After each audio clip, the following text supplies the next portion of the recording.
Assalamualaikum warahmatullahi wabarakatuh. Bismillahirrahmanirrahim. Tawakkaltu 'ala Allah, la haula wala quwwata illa billah. Asyhadu an la ilaha illallah wa asyhadu anna Muhammadar Rasulullah. Allahumma shalli 'ala sayyidina Muhammadin wa 'ala alihi wa sahbihi ajmain, ma ba'd. Yang saya hormati Bapak Kepala Sekolah Pak Haji Muhaimin,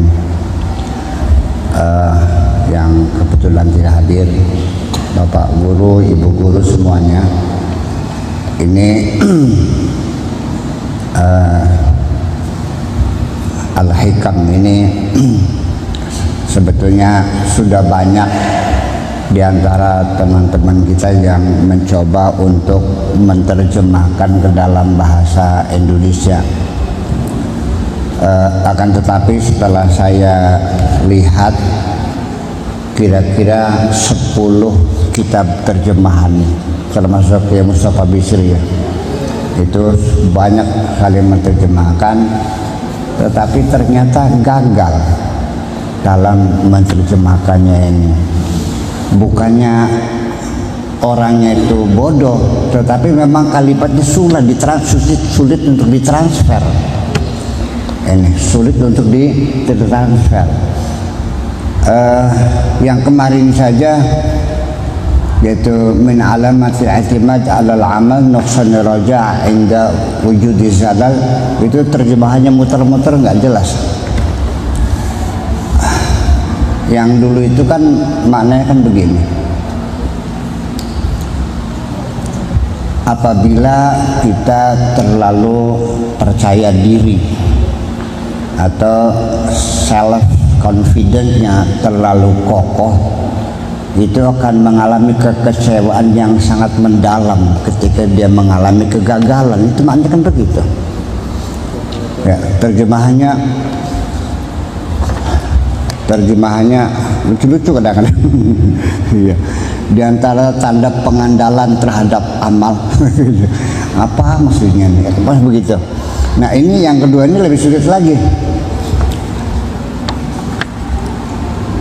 Iradatuka, keinginanmu, at-tajrida untuk tajrid sendiri dalam bahasa Indonesianya nggak ada. Ya, oke, kita adopsi saja. Apabila kamu ingin tajrid, ma'a iqamatillahi iyyaka fil asbab, padahal Allah menempatkan kamu pada posisi harus bekerja. Ya, kamu milih tidak bekerja, tetapi Allahnya menentukan kamu untuk bekerja. Itu adalah merupakan hawa nafsu yang tersembunyi. Tetapi sebaliknya, ketika kamu ingin bekerja keras, padahal Allah telah menentukan kamu suruh santai saja, ya, itu termasuk rendahnya cita-cita, menunjukkan rendahnya cita-cita. Kira-kira begitu bahasa Indonesianya.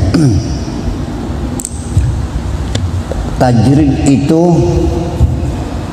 adalah satu sikap hidup seseorang yang ingin beribadah kepada Allah secara mumpuni, tidak mau disibukkan dengan urusan-urusan tetek bengek di alam dunia ini. Sedangkan makomut asbab itu ya makom kengelan. Jadi ya makom kengelan itu artinya kita hidup harus bekerja keras. Mengapa demikian? Kata peribahasa, di dunia ini tidak ada yang mustahil, tetapi juga tidak ada yang mudah. Artinya asbab itu adalah kausalita, rentetan dari berbagai macam kausalita, dari proses tidak ada menjadi ada. Yuk sekarang kita melihat tadi saya makan nasi sama sayur apa, lodeh ya, sayur lodeh sama gorengan ikan nila sama sambal, apalagi itu lalapan ya. Oke, sekarang yuk kita belajar menghitung. Terjadinya makanan di hadapan saya itu bukan hal yang mudah. Yuk kita hitung. Nasi itu dibuatnya dari apa? Dari beras. Berasnya dari apa? Gabahnya dari mana? Dari padi. Oke. Kita hitung berapa orang yang terlibat menanam padi. Padinya ditanamnya di mana? Sawahnya digarap enggak? Berapa banyak orang yang menggarap sawah? Bibitnya apa asal atau sengaja dibikin bibit dulu? Khusus bikin bibit dulu. Berapa banyak orang yang menyediakan bibit? Berapa banyak orang yang menyiapkan lahannya? Dan berapa banyak orang yang menghadirkan airnya? Irigasi itu berapa miliar, berapa triliun biayanya. Kalau disedot pakai dompeng, dompeng itu yang bikin berapa, besinya dari mana, bahan bakarnya apa, solar, yang menghasilkan solar berapa orang. Saya terusin nih, terusin tak? Sampai piringnya, ya pasir kuarsanya yang galinya di mana, berapa orang yang bekerja menggali pasir kuarsa, dan berapa orang pabrik bikin piring, sampai datang ke meja berapa orang pedagang yang menyumbangnya. Mas, berasnya di gabahnya digiling, berapa banyak orang terlibat untuk penggilingan padi heller itu, dan berapa banyak orang yang terlibat ketika masak dengan gas, gasnya siapa yang mengadakan, gasnya dari kompor, kompornya berapa orang.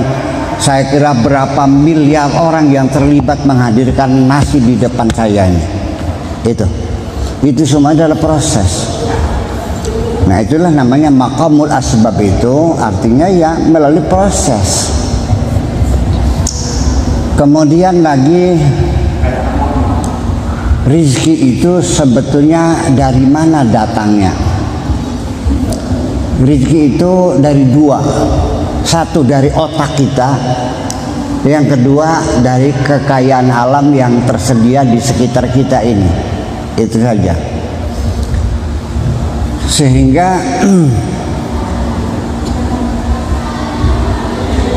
kalau bagaimanapun cerdasnya saudara, tapi kalau alamnya miskin, apa yang Anda lakukan? Tetapi seperti Indonesia yang alamnya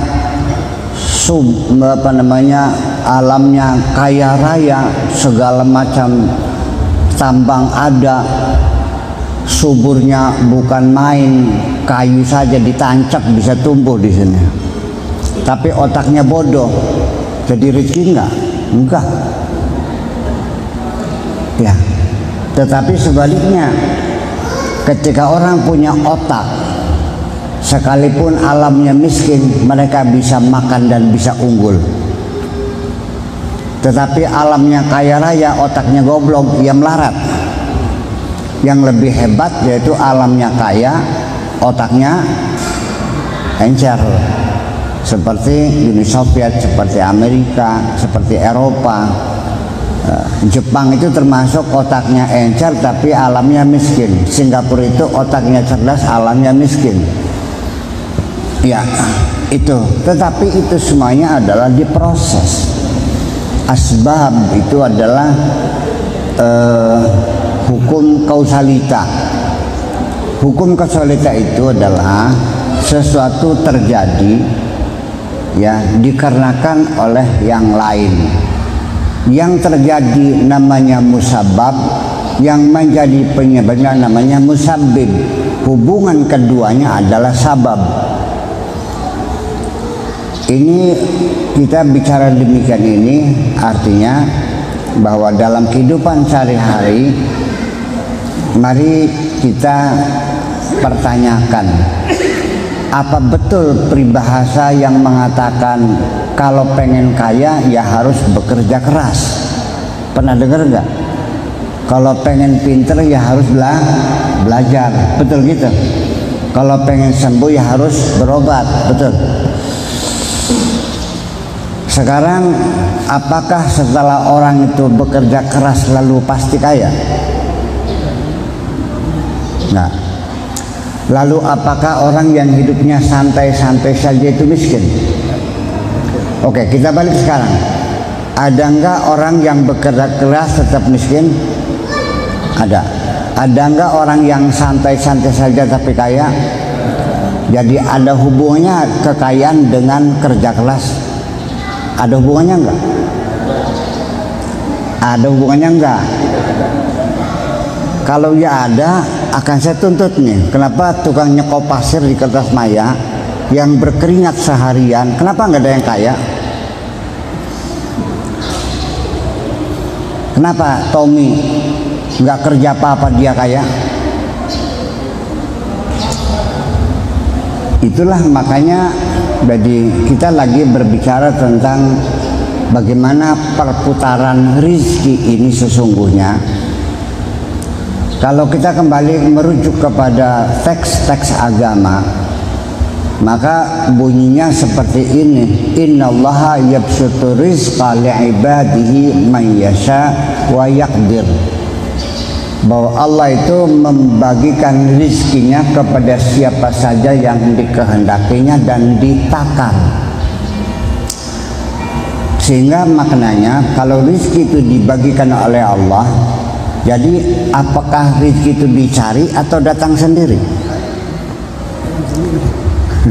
Nah inilah nanti sebelum kita masuk kepada inti makalah ini, kita mesti mempertanyakan. Pertama kali kita harus pahami bahwa tidak ada hubungan antara bekerja keras dengan kekayaan. Saya pernah menanya orang kaya yang dulunya tukang menggembala kambingnya nenek saya. Ketemu terakhir di Subang, dia sudah punya sawah sampai 80 hektar. Dari penggembala kambing sampai jadi juragan, kan sesuatu yang mengagumkan. Dan ketika saya tanya, ceritanya bagaimana kamu bisa jadi kaya? Jawabannya begini, bahwa saya ini, harta saya ini bukan hasil korupsi, bukan dari warisan, benar-benar dari perjuangan saya. 20 tahun lamanya saya makan sampai pakai endas petek saja. Bertahun-tahun saya jam 2 malam pergi ke sawah. Dari mulai menggembala kambing, menggembala sapi, beli sawah, bikin rumah, 20 tahun perjuangan pahit getir. Pokoknya saya hasilkan harta ini dengan cara peras keringat, banting tulang. Endas tadi sikil, sikil tadi awan, tadi bengi, bengi tadi awan. Itu jawabannya. Masuk akal enggak? Masuk akal. Nah sekarang kalau ia itu masuk akal, saya bertanya, apakah orang yang kaya itu dengan peras keringat banting tulang lalu kaya? Sehingga yang pertanyaan, apa ada hubungannya kekayaannya dengan keringatnya itu? Ternyata sini kita tertipu, pikiran kita tertipu. Ternyata tidak ada hubungannya. Bapak, ibu-ibu jadi guru, ya kan? Ada nggak anak yang sekolahnya main-main saja tapi pinter? Ada nggak murid yang rajin tapi goblok younger? Inilah makanya jadi kita untuk mengetahui apakah makom kita ini makom tajrid, apakah makom kasab atau makom asbab. Iya, rezekinya banyak enggak? Banyak. Iya. Itu berarti orang itu sudah tingkatan makomnya makom tajrid. Nah, tetapi juga ada terjadi beberapa kasus yang sangat menyedihkan bagi saya. Ada orang yang makomnya makom tajrid tergoda. Ini gara-gara setelah reformasi, ya kan gitu, banyak partai-partai kan gitu. Akhirnya seorang kiai yang sudah punya santrinya banyak, sudah ada masjidnya, ada madrasahnya, menjadi tokoh masyarakat, dan di tempat gandulannya wong pirang-pirang, tergoda akhirnya mencelat dari pengimaman, mencelat ke gedung DPR. Ya. Ya. Kenapa tergoda? Begini caranya setan menggoda orang itu. Jadi setiap malam diajak berdiskusi oleh setan yang sudah lama bertelur di dalam pikirannya itu. Bilangnya begini, kamu itu tomak, sehari-hari hanya mengharapkan pemberian orang saja. Betapa hinanya orang tomak. Ya, tunjukkan harga dirimu. Kamu itu sekolahnya tinggi, bisa berbisnis. Ngapain kamu hanya mengharapkan pemberian orang saja? Nonggoni wejani, nonggoni amplop. Tunjukkan dirimu, kemandirimu, kemampuanmu. Jangan berharap lagi pemberian. Itu namanya tomak. Jadi kamu masih bisa berusaha, kalau kesempatan sekarang jadi anggota DPR, barangkali saja bisa jadi bupati dan sebagainya. Untuk menghilangkan rasa tomanya itu, lalu akhirnya dia terjun partai politik sampai jadi anggota DPR, sampai diangkat jadi bupati. Karena dia jarang ngajar di pesantrennya, maka santrinya perlahan-lahan terus berkurang. Santrinya bubar, wis pragat dadi anggota DPR ditangkap KPK. Terjadi enggak? Enggak usah disebutin namanya. Tapi itu terjadi di hadapan kita. Fakta. Nah ini. Sebaliknya lagi, orang yang makomnya makom kasab, makom asbab, dia ahli berbisnis, menjadi importir, eksportir, menjadi penggembang real estate, uangnya sudah bermiliar-miliar. Rupanya setan menggoda lagi. Kamu tuh goblok, ya kan? Pontang-panting mobil 30, padahal mobil 30 biji yang kamu duduki kursinya berapa? Bikin rumah sampai 17 kamar tidur, yang kamu tidurin berapa kamar? Satu meja masakan penuh, yang kamu makan berapa gram? Tuh lihat kiai, bayangkan. Dia makannya lahap, tidurnya lelap, badannya sehat, hanya ngewer-ngewer tasbih, enak banget, dekat dengan Allah, jiwanya damai, nggak pernah marah. Akhirnya dia bercita-cita ingin jadi waliullah.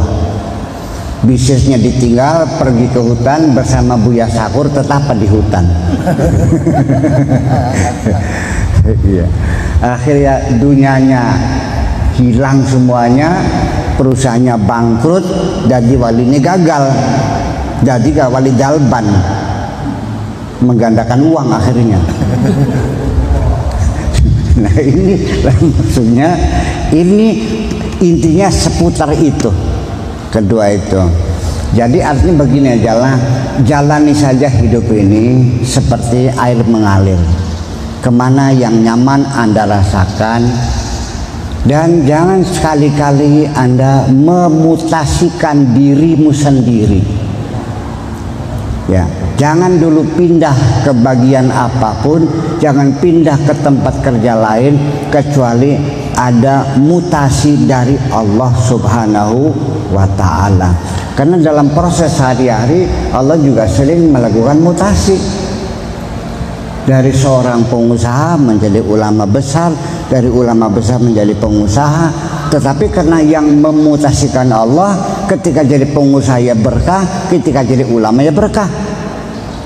Begitu pula ulama yang dimutasikan jadi pengusaha, ketika jadi ulama ya berkah, ketika jadi pengusaha juga berkah. Kalau tidak, jadi ulamanya bangkrut, jadi pengusahanya bangkrut juga.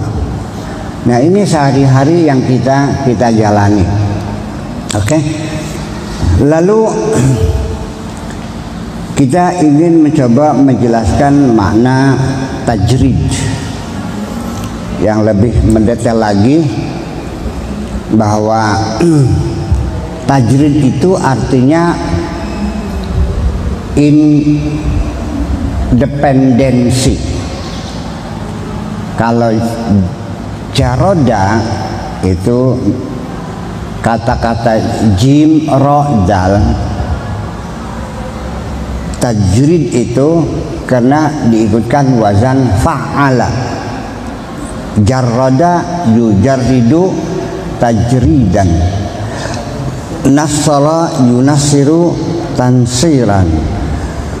Dalam ilmu sholok kita belajar namanya sulasi mujarrad, artinya fiil yang terdiri dari 3 huruf dan tambahannya dibuang semuanya, tidak ada tambahannya.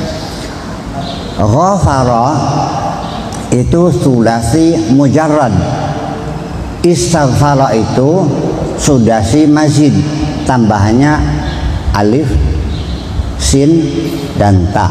Istaghfara. Begitu alif sin ta dibuang, tinggal jim, ro, dan dal, maka itu namanya fi'il sulasi mujarrad, artinya dilepaskan semua. Termasuk juga melepas baju ini namanya sama, jarradtu thiyabi, saya melepas baju. Pengertian melepas ini artinya melepas dari banyak hal sekali. Jadi seorang perempuan yang melepas semua tanpa busana namanya mujarrodah, tanpa busana, tanpa tambahan. Nah, lalu pola hidup tajrid seperti apa? Yaitu ketika sudah tidak ada ketergantungan kepada siapapun kecuali hanya kepada Allah Subhanahu wa ta'ala. Dari situlah maka ada 3 macam tajrid. Ada tajrid yang disebut tajrid zahir, ada tajrid batin, ada tajrid zahiran wa batinan. Kalau tajrid yang zahir artinya dia sudah tidak lagi punya teman, sudah dia tidak lagi banyak berhubungan dengan orang lain, sudah tidak minta bantuan kepada siapapun. Pokoknya di rumah nganggur deger. Itu artinya ketika dia sudah mulai menyendiri, menjauh dari pergaulan manusia, itu namanya tajrid. Tapi tajrid yang zahir. Makanya sehari-hari dengan nasi saja sama tempe, sepotong tempe begini, ya, dia menikmatinya. Tempenya ini ditutulin ke kecap, dilamut kecapnya, baris segas 10, tutul maning dilamut kecapnya sampai segas sepiring, tempe ini masih butuh gini, dilawati kanggo sore. Sehari-hari seperti itu. Atau sama kerupuk saja makannya. dan dia tidak pernah berkeluh kesah. Itu pun sudah disebut tajrid, tapi tajrid yang zahir. Nah, apakah itu hebat? Ntar dulu. Yang hebat tuh kalau tajridnya tajrid batin, artinya bukan fisik yang melepaskan segala hubungan, tapi hatinya sudah tidak lagi bergantung kepada siapapun kecuali kepada Allah Subhanahu wa ta'ala. Ini makam tajridnya. Betapapun dia mendapat kesulitan, dia sudah tidak lagi meminta pertolongan kepada siapapun, hanya minta tolong kepada Allah Subhanahu wa ta'ala. Ketika dia jatuh sakit pun dia tidak pernah mengundang dokter, dia hanya minta disembuhkan oleh Allah saja. Dan dia tidak pernah bercerita, berkeluh kesah kepada siapapun tentang kesulitan-kesulitan yang dihadapinya. Setiap orang bertanya, bagaimana Pak Haji? Alhamdulillah. Sehat? Alhamdulillah. Sudah makan belum Pak Haji? Alhamdulillah. Tapi lama-lama itu makin kurus, makin kurus. Tetangganya di sekitar pasar itu memperhatikan, makin pucat, jalannya sempoyongan. Sehat? Alhamdulillah. Ini cerita Syekh Abdul Hasan Asyadzuli. Sampai sempoyongan, sampai dia terjatuh pingsan di tengah jalan, dikerumuni orang, diotong kerumuni. Bagaimana, sakit apa? Alhamdulillah. Sampai para aulia seluruh dunia pada datang menyambangi, dari Irak, dari Mesir, dari Syria, dari Lebanon datang mendoakan dia. Dia mungkin ada yang baca tahlil, baca surat Yasin, dianya hanya diam saja. Ya udah, makasih. Rupanya ada seorang waliullah yang jengkel juga melihat Syekh Abdul Hasan cuek aja tuh. Akhirnya dia tanya, saya doakan berhari-hari, amin kek, iya kek, kok diem aja sih? Saya kan jauh datang sini. Bayangkan, ya mungkin naik ontanya berbulan-bulan kan waktu itu. Dijawab, yang menyuruh kamu mendoakan saya siapa? Aku tidak pernah minta doamu kok. Jadi sampean nggak pengen sehat? Enggak juga. Apa sampean pengen sakit? Enggak juga. Maksudnya mana? Ya saya mah terserah Allah aja.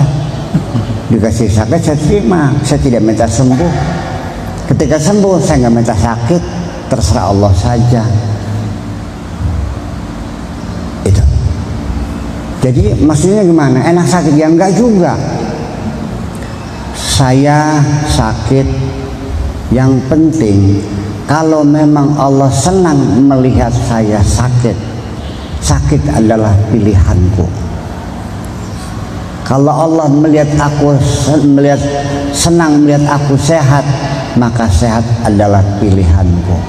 Aku tidak memilih, aku hanya menjalani apapun yang Allah tentukan untuk diriku ini. Jadi itulah tajrid yang sesungguhnya, batin itu seperti itu. Jadi lalu bagaimana? Tajrid zahir, tajrid batin bisa bertemu enggak? Itu yang lebih hebat lagi.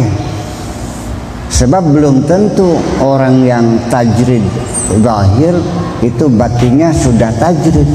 Masih tetap ada kaitan-kaitan, masih ada harapan-harapan. Untuk ini ada cerita lagi. Berguru di Irak di sana. Pas Iraknya itu daerah pantainya.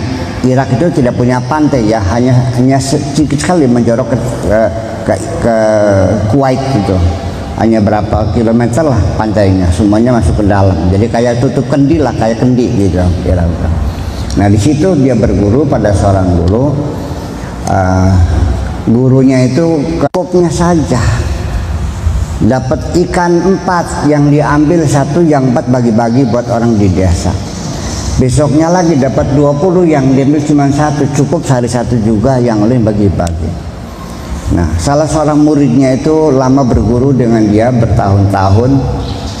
Nah lalu pada akhirnya si murid tadi ingin meneruskan pendidikan spiritualnya kepada mursyid yang lebih hebat lagi, meminta izin, lalu dikasih izin silakan, lalu bertanya di mana mursyid yang lebih hebat lagi dari sampeannya. Oh ada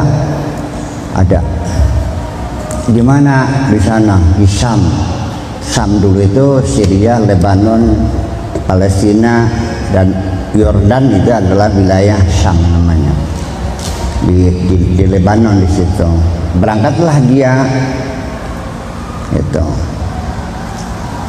Akhirnya dia itu mencari namanya, katakan Syekh Abdullah, mencari di kota itu, nggak ada yang tahu. Abdullah waliullah, nggak ada yang tahu. Nggak ada wali Abdullah di sini nih.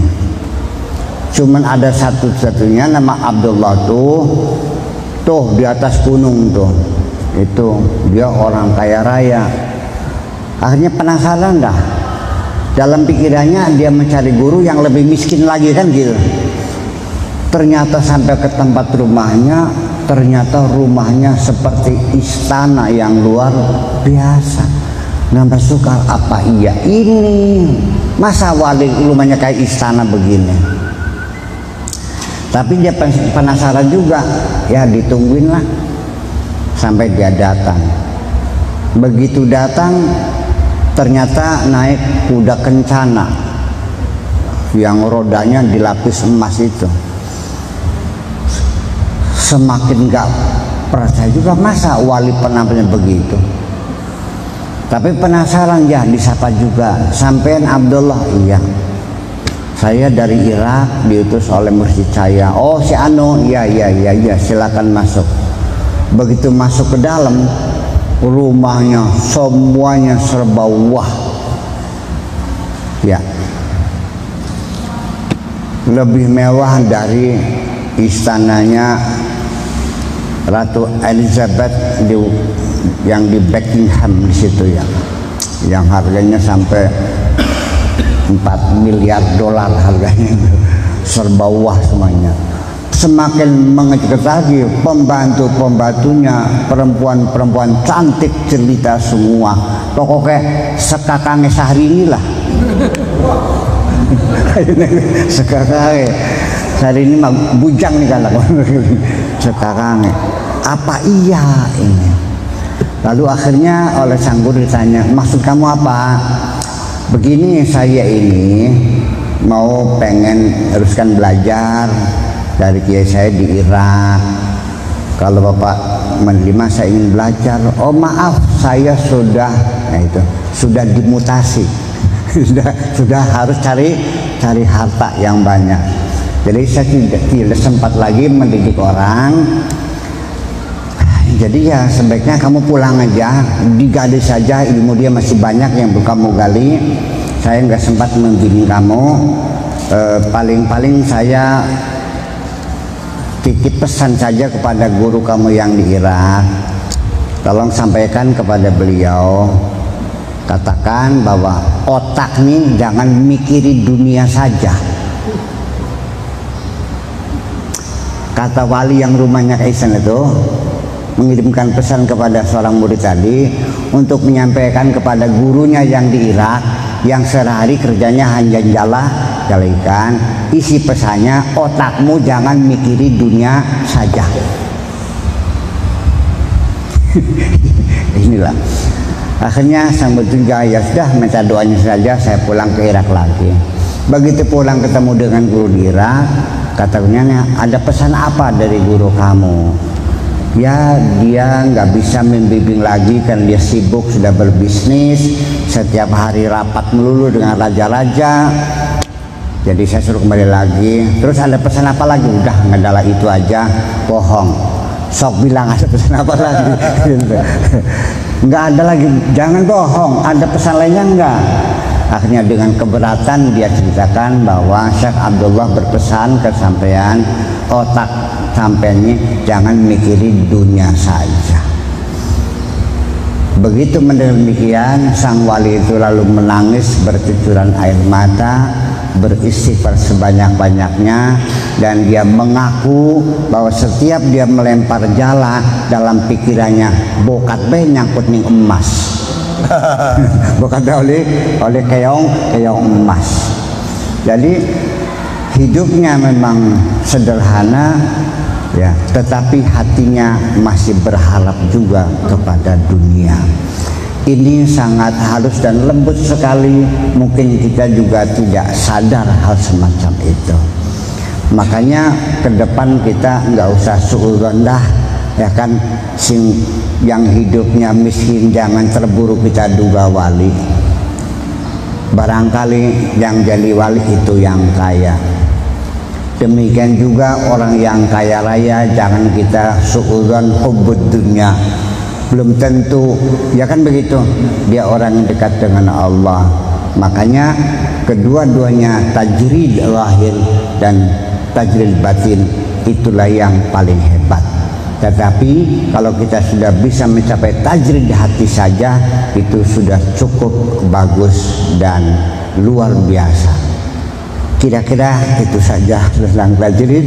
Nah, kita buka diskusi, barangkali hal-hal yang menarik ini kita lanjutkan. Terima kasih. Assalamualaikum warahmatullahi wabarakatuh.